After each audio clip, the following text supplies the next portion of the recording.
నమస్కారం, వందే మాతరం మీడియాకి స్వాగతం. హెడ్లైన్ చూద్దాం.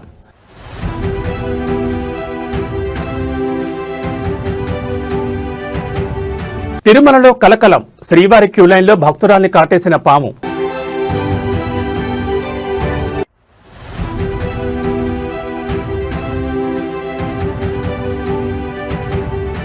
పాత బస్తీ మెట్రోకు గ్రీన్ సిగ్నల్, నెల రోజుల్లో భూసేకరణ పూర్తి చేయాలని సర్కార్ dead line.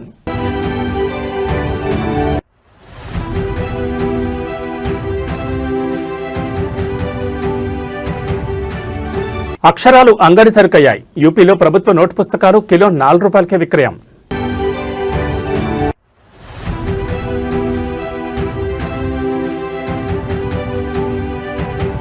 T20 world cup టీమిండియాకు షాక్, దక్షిణాఫ్రికా చేతిలో భారత్ చిత్తు.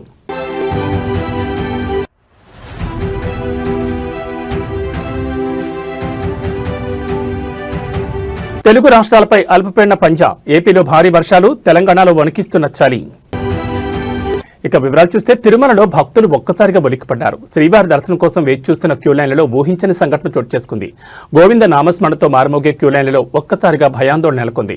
ఒక భక్తురాల్ని పాము కాటేయడం ఇప్పుడు తిరుమలలో కలకలం రేపుతోంది. దీనికి సంబంధించిన పూర్తి వివరాలు చూస్తే ₹300 ప్రత్యేక ప్రవేశ దర్శనం క్యూలైన్లో పాము ప్రత్యక్షమైంది. తెలంగాణకు చెందిన మౌనిక అనే భక్తురాలు క్యూలైన్లో ముందుకు కదులుతున్న సమయంలో ఒక్కసారిగా పాము మౌనిక కాలుపై కాటేసింది. ఊహించని ఈ పరిణామంతో తోటి భక్తులు తీవ్ర భయాందోళన కోరారు. అప్రమత్తమైన టీటీడీ సిబ్బంది వెంటనే మౌనికను తిరుమలలోని అశ్విని ఆసుపత్రికి తరలించి ప్రాథమిక చికిత్స అందించారు. పరిస్థితి దృష్ట్యా ఆమెను మెరుగైన చికిత్స కోసం తిరుపతిలోని స్విమ్స్ లేదా రుయా ఆసుపత్రికి తరలించినట్లు సమాచారం. సాధారణంగా తిరుమల కొండ శేషాచలం అడవుల మధ్య ఉంటుంది కాబట్టి అప్పుడప్పుడు వన్యప్రాణులు సంచరిస్తూ ఉంటాయి. కానీ అత్యంత రద్దీగా ఉండే ₹300 క్యూలైన్లోకి పాము రావడం ఇప్పుడు చర్చనీయాంశంగా మారింది.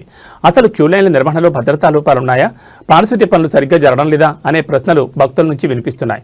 ఏది ఏమైనా పుణ్యక్షేత్రానికి వచ్చి ఇలాంటి ప్రమాదానికి గురవడం భక్తులను ఆవేదనకు గురిచేస్తోంది. టీటీడీ ఎక్కడైనా క్యూలైన్ల వద్ద పారిశుద్ధ్యం మరియు భద్రతను మరింత కఠినతరం చేయాలని భక్తులు కోరుతున్నారు.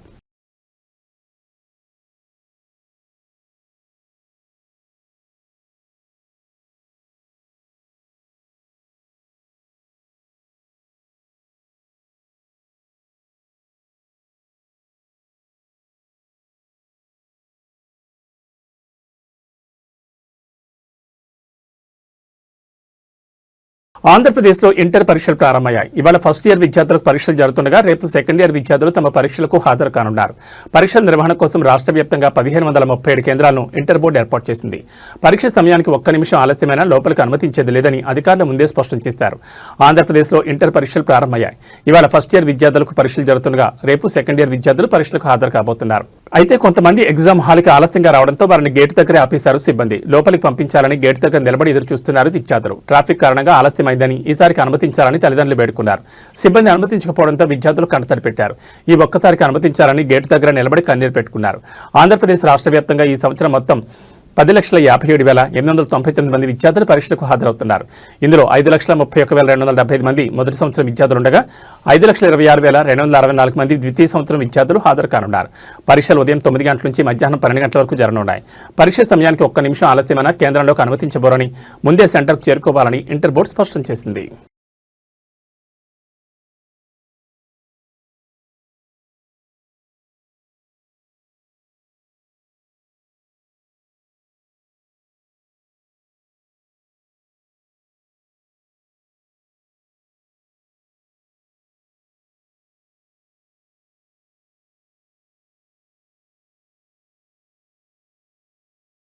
ఏపీ శాసనమండలి వేదికగా రాజకీయ రచ్చ మొదలైంది. ఇందాపూర్ హెరిటేజ్ అంశంపై అధికార ప్రతిపక్షాల మధ్య మాటల యుద్ధం కాస్త తీవ్ర ఉద్రిక్తతకు దారితీసింది.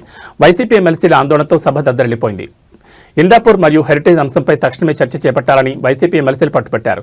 వైసీపీ సభ్యులు ఇచ్చిన వాయిదా తీర్మానాన్ని చైర్మన్ మోషన్ రాజ్ తిరస్కరించడంతో ఒక్కసారిగా పరిస్థితి మారిపోయింది.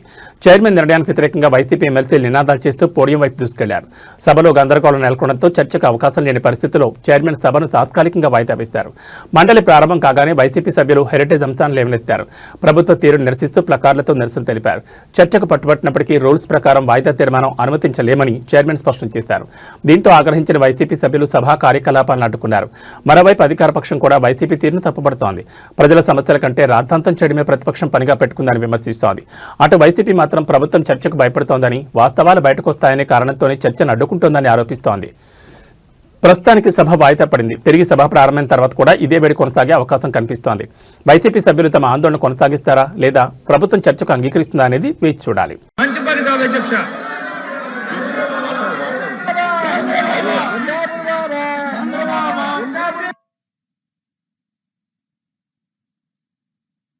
ఆర్డర్లో పెట్టమని కోరుకుంటున్నాం అధ్యక్ష. ఈ రకంగా వాళ్ళు వచ్చి పోడియం మీద మీ మీద దాడి చేసేలాగా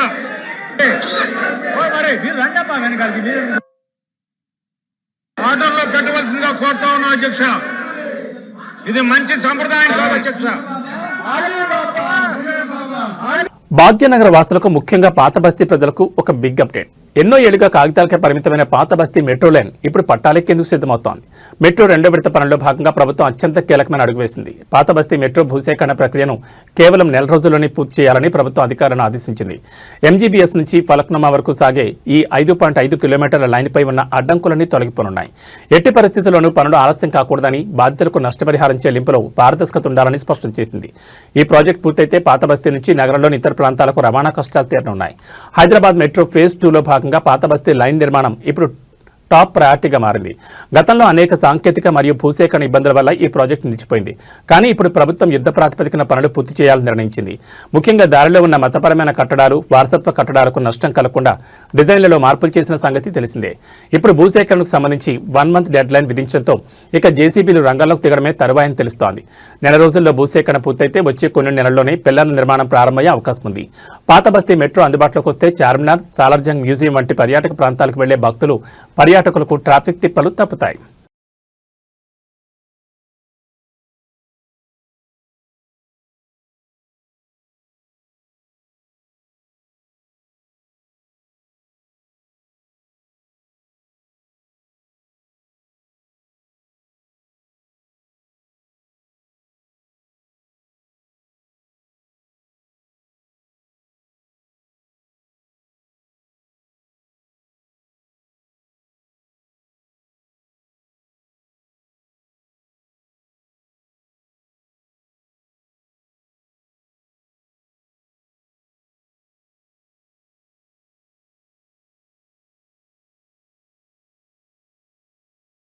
ఆదిలాబాద్ జిల్లాలో పెను ప్రమాదం తప్పింది. ప్రయాణికులతో వెళ్తున్న ఒక ఆర్టీసీ బస్సు అదుపు తప్పి వాగులో పడిపోయింది. ముట్నూరు మండలంలో జరిగిన ఈ ఘటనతో ఒక్కసారిగా స్థానికులు భయాందోళనకు గురయ్యారు. ఉట్నూరు మండలం షాంపూర్ బ్రిడ్జ్ వద్ద వాగులో బోల్తాపడిన ఆర్టీసీ బస్సు బ్రిడ్జిపై వెళ్తున్న క్రమంలో ఒక్కసారిగా అదుపు తప్పి వాగులోకి దూసుకెళ్లిన వాహనం. బస్సులోని పలువురు ప్రయాణికులకు తీవ్ర గాయాలయ్యాయి. వెంటనే వారిని చికిత్స నిమిత్తం సమీప ఆసుపత్రికి తరలించారు. సమాచారం అందిన వెంటనే ఘటనా స్థలానికి చేరుకున్న పోలీసులు మరియు రెవెన్యూ అధికారులు స్థానికుల సహాయంతో రెస్క్యూ ఆపరేషన్ ప్రారంభించారు. ఆదిలాబాద్ జిల్లా ఉట్నూరు పరిధిలో ఈ విషాద ఘటన చోటు చేసుకుంది. షాంపూర్ బ్రిడ్జి వద్ద ప్రయాణికులతో వెళ్తున్న ఆర్టీసీ బస్సు డ్రైవర్ నియంత్రణ కోల్పోవడంతో నేరుగా వాగులోకి పడిపోయింది. బస్సు పడిన సమయంలో ప్రయాణికుల ఆర్తనాదాలతో ఆ ప్రాంతం దద్దరిల్లింది. స్థానికులు వెంటనే స్పందించి బస్సు అద్దాలు పగలగొట్టి ప్రయాణికులను బయటకు తీశారు. గాయపడిన వారిని ఉట్నూరు ప్రభుత్వ ఆసుపత్రికి తరలించారు. వీరిలో కొందరి పరిస్థితి విషమంగా ఉన్నట్లు తెలుస్తోంది. అధికారులు క్రేన్ల సహాయంతో బస్సును బయటకు తీసే ప్రయత్నం చేస్తున్నారు. ప్రస్తుతం సహాయక చర్యలు ముమ్మరంగా సాగుతున్నాయి. ప్రమాద సమయంలో బస్సులో ఎంతమంది ఉన్నారు, డ్రైవర్ అజాగ్రత్తే కారణమా లేక సాంకేతిక లోపమా అన్న కోణంలో పోలీసులు దర్యాప్తు చేస్తున్నారు.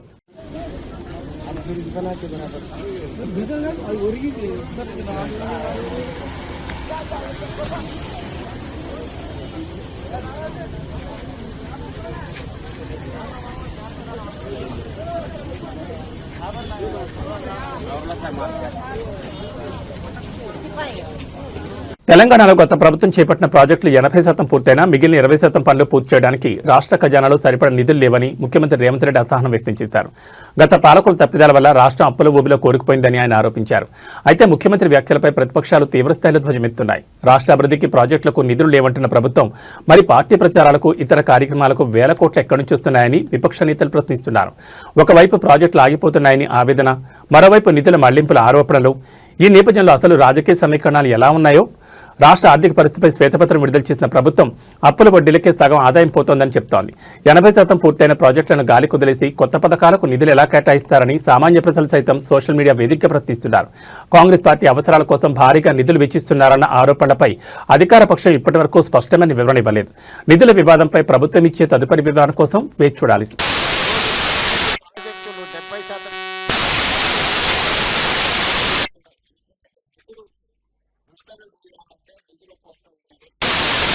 ఉత్తరప్రదేశ్ రాష్ట్రం పారిశ్రామికంగా మరో ముందడుగు వేస్తోంది. ముఖ్యంగా యువతకు అంతర్జాతీయ స్థాయి నైపుణ్య శిక్షణ అందించే లక్ష్యంతో సింగపూర్లోని ప్రతిష్టాత్మక సంస్థలతో యూపీ ప్రతినిధి బృందం కీలక చర్చలు జరిపింది. నైపుణ్య భారత్, నైపుణ్య యూపీ దిశగా అడుగులు పడుతున్నాయి. సింగపూర్లోని ఐటీఈ ప్రధాన కార్యాలయం మరియు ఐటీఈ కాలేజ్ సెంటర్లను సందర్శించిన యూపీ బృందం ఏవియేషన్, లాజిస్టిక్స్, అడ్వాన్స్డ్ మ్యానుఫ్యాక్చరింగ్ మరియు డేటా సెంటర్ ఆపరేషన్లలో శిక్షణపై చర్చలు, ప్రతి జిల్లాలో స్థాపించబోతున్న Sardar Vallabhbhai Patel employment and industrial జోన్ల గురించి వివరణ, సింగపూర్ ఐటీఈ ఎడ్యుకేషన్ సర్వీసెస్ భాగస్వామ్యంతో యూపీ యువతకు అంతర్జాతీయ ప్రమాణాలతో కూడిన వృత్తి విద్యా కోర్సులు, ఉత్తరప్రదేశ్ను గ్లోబల్ మ్యానుఫ్యాక్చరింగ్ హబ్గా మార్చే వ్యూహంలో భాగంగా సింగపూర్ పర్యటనలో ఉన్న అధికారులు ఐటీఈఎస్ టీంతో సుదీర్ఘంగా చర్చించారు. మారుతున్న టెక్నాలజీకి అనుగుణంగా డేటా సెంటర్లు, లాజిస్టిక్స్ రంగాల్లో నిపుణులైన శ్రామిక శక్తిని ఎలా తయారు చేయాలో చర్చించారు. ముఖ్యంగా ఉత్తరప్రదేశ్ ప్రభుత్వం ప్రతిష్టాత్మకంగా చేపట్టబోతున్న సర్దార్ వల్లభాయ్ పటేల్ ఎంప్లాయ్మెంట్ జోన్ల ద్వారా లక్షలాది మందికి ఉపాధి కల్పించడమే లక్ష్యంగా పెట్టుకుంది. ఈ జోన్లలో నైపుణ్య శిక్షణ మరియు కెపాసిటీ బిల్డింగ్ కోసం సింగపూర్ యొక్క సాంకేతిక సహకారం తీసుకోవాలని యూపీ ప్రభుత్వం నిర్ణయించింది. ఈ అంతర్జాతీయ భాగస్వామ్యం ద్వారా యూపీలోని యువతకు కేవలం స్వదేశంలోనే కాకుండా ప్రపంచవ్యాప్తంగా ఉద్యోగ అవకాశాలు దక్కుతాయని అధికారులు భావిస్తున్నారు. పారిశ్రామికీకరణలో వేగం పుంజుకుంటున్న తరుణంలో ఈ సింగపూర్ మోడల్ నైపుణ్య శిక్షణ యూపీకి ఎంతగానో ఉపయోగపడనుంది.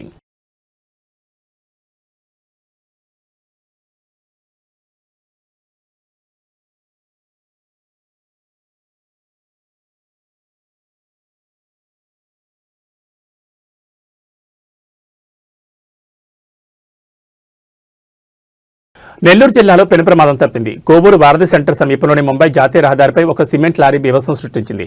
అదుపు తప్పిన భారీ లారీ డివైడర్ను వేగంగా ఢీకొట్టి అవతల వైపు ఉన్న జనావాసాల్లోకి దూసుకెళ్లింది. నెల్లూరు జిల్లా కోవూరు వారధి సెంటర్ ముంబై నేషనల్ హైవే అతివేగంగా వస్తున్న సిమెంట్ లారీ ఒక్కసారిగా నియంత్రణ కోల్పోయింది. డివైడర్ను దాటుకుని రోడ్డు పక్కనే ఉన్న ఒక ఇంట్లోకి దూసుకుపోవడంతో అక్కడి ప్రజలు భయాందోళనకు గురయ్యారు. అదృష్టవశాత్తు ఆ సమయంలో ఇంట్లో ఉన్నవారు ప్రాణాపాయం నుంచి త్రుట్లో తప్పించుకున్నారు. అయితే ఇంటి గోడలు పూర్తిగా ధ్వంసమయ్యాయి. లారీ డ్రైవర్ స్వల్ప గాయాలతో బయటపడ్డారు. కోవూరు ఘటనపై స్థానికులు తీవ్ర ఆగ్రహం వ్యక్తం చేస్తున్నారు. జాతీయ రహదారిపై వాహనాల వేగాన్ని నియంత్రించే చర్యలు లేకపోవడమే ఇలాంటి ప్రమాదాలకు కారణమని ఆవేదన చెందుతున్నారు. భారీ వాహనాలు జనావాసాల మధ్య ఉన్న రోడ్లపై కూడా అతివేగంతో వెళ్తున్నాయి. పోలీసులు పెట్రోలింగ్ పెంచాలని డిమాండ్ చేస్తున్నారు. ప్రమాదం జరిగిన వెంటనే పోలీసులు అక్కడికి చేరుకుని క్రేన్ సహాయంతో లారీని తొలగించే ప్రయత్నం చేస్తున్నారు. ట్రాఫిక్ అంతరాయం కలగకుండా చర్యలు తీసుకుంటున్నారు.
వాళ్ళని అడిగితే మనకు క్లారిటీ వస్తుంది. మేము అక్కడి నుంచి వచ్చి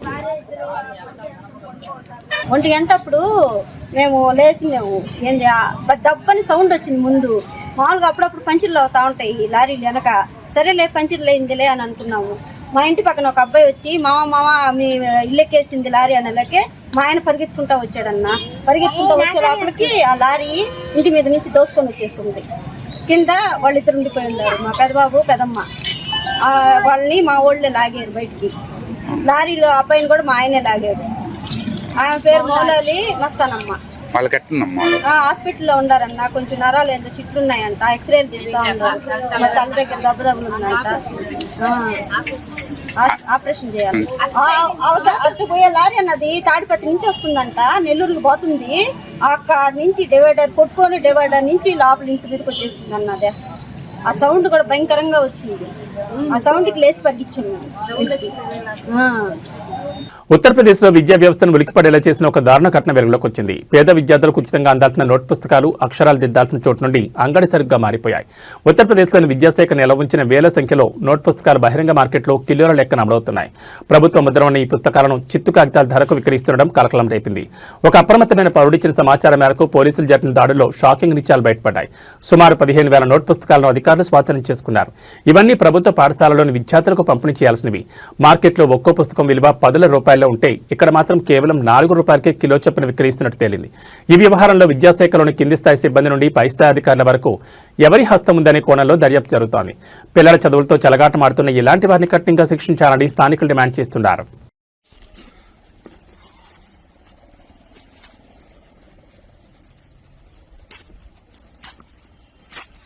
सरकारी किताबों से लदा हुआ बंडल, ये देखिए कौन सी किताबें ये भी आपको दिखाते हैं। समग्र शिक्षा कक्षा 4 के लिए कला की पाठ्य पुस्तक,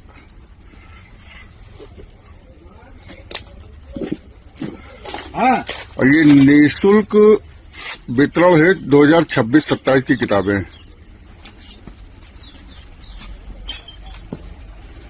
ये पूरा ट्रक भरा हुआ है।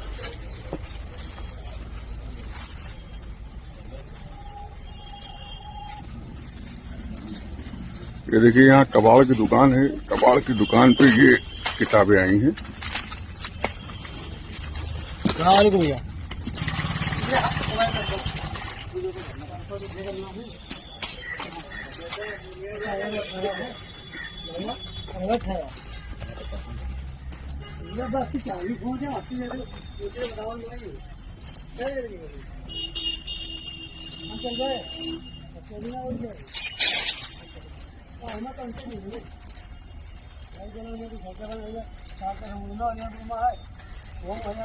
T20 ప్రపంచ కప్ 2026 సూపర్ 8 దశలో భారత్ జట్టుకు చేదు ఆరంభం ఎదురైంది. అహ్మదాబాద్లో నరేంద్ర మోడీ స్టేడియంలో దక్షిణాఫ్రికాతో జరిగిన తొలి మ్యాచ్లో టీమిండియా 76 పరుగుల భారీ తేడాతో ఓటమి పాలైంది. 188 పరుగుల భారీ లక్ష్యంతో బరిలో దిగిన భారత్ ప్రత్యర్థి బౌలర్ల ధాటికి 18.5 ఓవర్లలో 111 పరుగులకే కుప్పకూలింది. లక్ష్య ఛేదనలో భారత్ బ్యాటింగ్ ఆర్డర్ పేకమేళ్లా కూలిపోయింది. ముఖ్యంగా పవర్ ప్లేలో ఇషాన్ కిషన్, తిలక్ వర్మ, అభిషేక్ శర్మ వంటి కీలక బ్యాటర్లు పెవిలియన్ చేరడం జట్టును తీవ్రంగా దెబ్బతీసింది. మ్యాచ్ అనంతరం ఓటమిపై కెప్టెన్ సూర్యకుమార్ యాదవ్ స్పందించాడు. బ్యాటింగ్ వైఫల్యాన్ని ఓటమికి ప్రధాన కారణంగా పేర్కొన్నాడు. భారీ లక్ష్య ఛేదనలో పవర్ ప్లేలోని మ్యాచ్ గెలవలేం, కానీ వికెట్లు కోల్పోతే అక్కడే ఓడిపోతాం. మా విషయంలో అదే జరిగిందని ఆయన విశ్లేషించాడు. అయితే బౌలింగ్లో జస్ప్రీత్ బుమ్రా, హర్షదీప్ సింగ్ అద్భుతంగా రాణించి 5 వికెట్లు పడగొట్టారని ప్రశంసించాడు. ఈ ఓటమి నుంచి పాఠాలు నేర్చుకుని పుంజుకుంటున్నామని సూర్య ధీమా వ్యక్తం చేశాడు. చెన్నైలో జింబాబ్వేతో జరగనున్న తదుపరి మ్యాచ్లో తమ దూకుడైన ఆట తీరును కొనసాగిస్తామని స్పష్టం చేశాడు. తాజా ఓటమితో భారత్ నెట్ రన్ రేట్ భారీగా పడిపోయింది. దీంతో సెమీఫైనల్లో ఆశలు సజీవంగా ఉండాలంటే తదుపరి మ్యాచ్లో జింబాబ్వేపై భారీ తేడాతో గెలవడం అత్యంత కీలకంగా మారింది.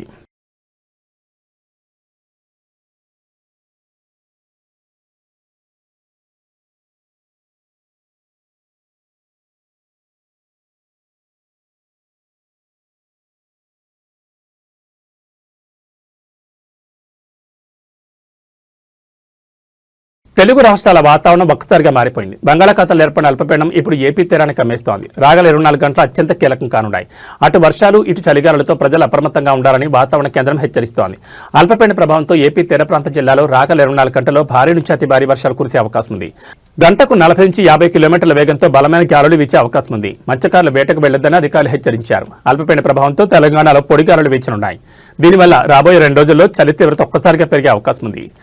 పలు జిల్లాల్లో ఉష్ణోగ్రతలు సాధారణం కంటే 2 నుంచి 4 డిగ్రీలు తక్కువగా నమోదయ్యే అవకాశం ఉంది. బంగాళాఖాతంలో ఏర్పడిన అల్పపీడన ద్రోణి తీరం వైపు వేగంగా దూసుకొస్తోంది. దీని ప్రభావంతో నెల్లూరు, ప్రకాశం, బాపట్ల మరియు ఉమ్మడి గోదావరి జిల్లాలో అవకాశం మేఘావృతమై ఉంటుంది. ఇప్పటికే పలుచోట్ల చిరుజల్లులు మొదలయ్యాయి. లోతట్టు ప్రాంతాల ప్రజలు అప్రమత్తంగా ఉండాలని విపత్తు నిర్వహణ శాఖ సూచించింది. మరోవైపు తెలంగాణలో వాతావరణం భిన్నంగా ఉంది. ఆకాశం నిర్మలంగా ఉన్నప్పటికీ ఉత్తర భారత నుండి వీస్తున్న చలిగాలులకు తోడు అల్పపీడన ప్రభావంతో రాష్ట్రమంతటా చలిపూలి పంజా విసురుతోంది. ముఖ్యంగా ఏజెన్సీ ప్రాంతాలు మరియు హైదరాబాద్ శివారు ప్రాంతాల్లో రాత్రి ఉష్ణోగ్రతలు భారీగా పడిపోయే అవకాశం ఉంది.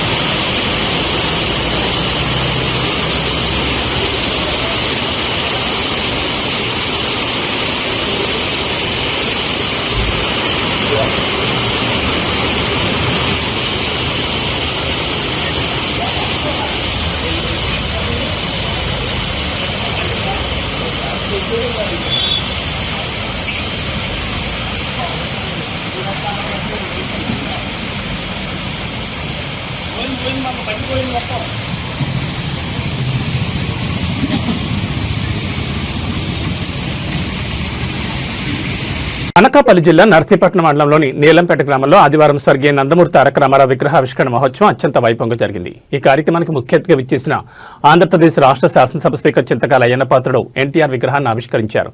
గ్రామాలను చేరుకున్న స్పీకర్కి గ్రామ మహిళలు హారతులతో, యువత బాణాసంచా మోతలతో ఘనంగా స్వాగతం పలికారు. ఈ సందర్భంగా ఏర్పాటు చేసిన సభలో అయ్యన్న పాత్రుడు మాట్లాడుతూ తనకు జన్మనిచ్చిన తల్లిదండ్రుల తర్వాత రాజకీయ జీవితాన్ని ప్రసాదించిన మహనీయుడు నందమూరి తారక రామారావుని భావోద్వేగంతో గుర్తు చేసుకున్నారు. కేవలం 25 ఏళ్ల వయసులోనే తనను పిలిపించి ఎమ్మెల్యే టికెట్ ఇచ్చి అతి చిన్న వయసులోనే మంత్రిగా అవకాశం కల్పించిన ఘనత ఎన్టీఆర్దేనని కొనియాడారు. కేజీ బియ్యం ₹2 పథకం, ఆడబిడ్డలకు ఆస్తిలో సమాన హక్కు, రాజకీయాల్లో మహిళలకు 33% రిజర్వేషన్ వంటి విప్లవాత్మక నిర్ణయాలు తీసుకున్న ఏకైక నాయకుడు ఎన్టీఆర్ అని ఆయన స్మరించుకున్నారు. తిరుపతిలో పద్మావతి మహిళా యూనివర్సిటీ స్థాపన ద్వారా మహిళా విద్యకు ఆయన పెద్దపీట వేస్తారని తెలిపారు. అనంతరం గ్రామ అభివృద్ధిపై స్పందిస్తూ గత ఏడాది నీలంపేట అభివృద్ధి కోసం ₹41,50,000 మంజూరు చేశానని, అందులో రోడ్ల పనులు పూర్తయ్యాయని, శ్మశాన వాటిక పనులు త్వరగా పూర్తి చేయాలని సూచించారు. అలాగే ఈ ఏడాది మరో 6 రోడ్ల నిర్మాణానికి ₹30 లక్షల కేటాయించినట్లు వెల్లడించారు. త్వరలోనే డిగ్రీ కాలేజ్ రోడ్డు నుండి గ్రామం వరకు మిగిలిన రోడ్డు పనులకు కూడా పూర్తి చేస్తామని హామీ ఇచ్చారు.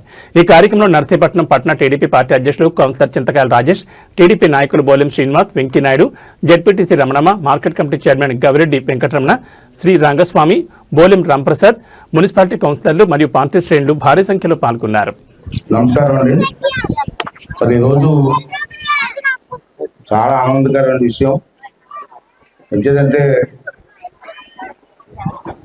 నాకు తల్లి తండ్రి తర్వాత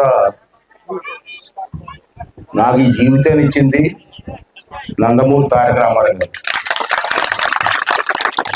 మీ అందరికీ తెలుసు, నేను చిన్నప్పుడు చదువుకున్న తర్వాత డిగ్రీ పాస్ అయ్యాను. డిగ్రీ పాస్ అయిన తర్వాత నాకు అప్పుడు 25 సంవత్సరాలు. ఇప్పుడైతే 70 వచ్చాయి నాకు. ఇప్పుడే నేను కుర్రోడ్నే కాదు, 70 సంవత్సరాలు వచ్చాయి నాకు. 25 సంవత్సరాల వయసు ఉన్నప్పుడు ఎన్టీ రామారావు గారు నన్ను పిలిపించారు హైదరాబాద్. పిలిపించి రమ్మంటే వెళ్ళాను. రామారావు గారి ఇంటికి వెళ్తే నీకు ఎమ్మెల్యే టికెట్ ఇస్తాను, పోటీ చేస్తామని అడిగారు. అప్పుడు నాకు ఎమ్మెల్యే అంటే తెలియదు, రాజకీయాలు తెలియదు. తాతయ్య గారు చనిపోయారు అప్పుడే, పచ్చాపోతులు గారు. సార్ నాకు రాజకీయాలు తెలియదు సార్, ఎలాగంటే పోటీ చేయవా అన్నారు. సరే మీరు చెప్తాను కాబట్టి పోటీ చేస్తున్నాను. అప్పుడు వచ్చి నర్సీపట్నం వచ్చి ఎమ్మెల్యేకి పోటీ చేశాను. మరి ఇవాళ రాజకీయాల్లో ఈ స్థాయికి ఎదిగానంటే మా తాతయ్య గారు, మా నాన్నగారు, తర్వాత ఎన్టీ రామారావు గారే అని ఎప్పుడు కూడా. న్యూస్ ముగించే ముందు హెడ్లైన్స్ మరోసారి.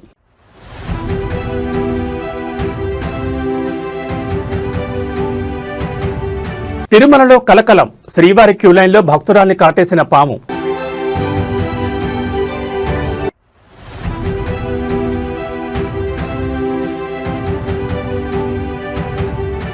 పాత బస్తీ మెట్రోకు గ్రీన్ సిగ్నల్, నెల రోజుల్లో భూసేకరణ పూర్తి చేయాలని సర్కార్ dead line.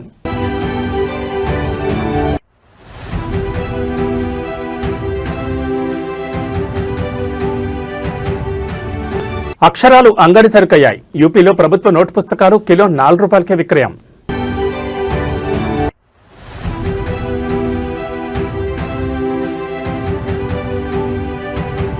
T20 world cup, టీమిండియాకు షాక్, దక్షిణాఫ్రికా చేతిలో భారత్ చిత్తు.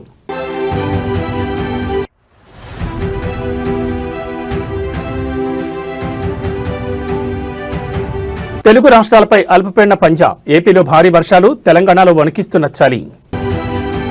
ఇవి బులెటిన్ విశేషాలు. నమస్కారం.